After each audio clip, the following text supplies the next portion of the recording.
Salut à tous et bienvenue dans EOP, votre débrief de l'actu hockey en moins de 5 minutes. Kings Cup, championnat d'Italie et d'Irlande, préparez vos palmes et vos crosses. C'est parti pour EOP.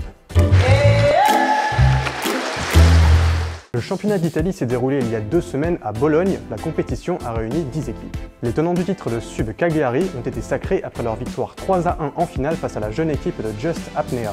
Le club de Bologne Assetto Variabile termine à la 3e place.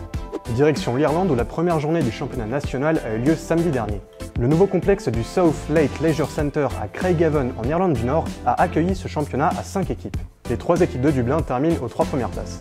La DCU Dublin City University est en tête devant les Dublin Otters et UCD, l'University College de Dublin. DCU n'a concédé aucune défaite pendant toute la compétition. Les Vikings ont également vu l'un de leurs joueurs, Paul Stratan, terminer meilleur buteur de la compétition avec 7 réalisations. On part dans l'hémisphère sud et on va commencer avec les championnats juniors en Afrique du Sud. 262 joueurs, 30 équipes et 8 provinces se sont réunis à Somerset West, dans la province du Cap Occidental, il y a 2 semaines. On va évidemment vous faire le traditionnel point résultat de ce championnat qui regroupe des catégories U13 jusqu'au U19.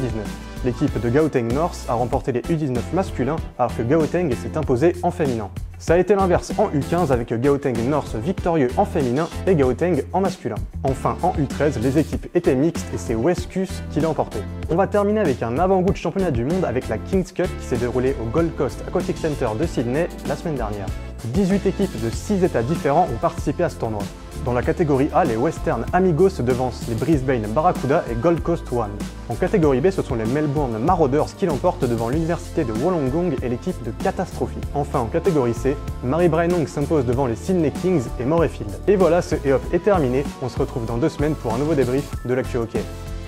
Salut à tous!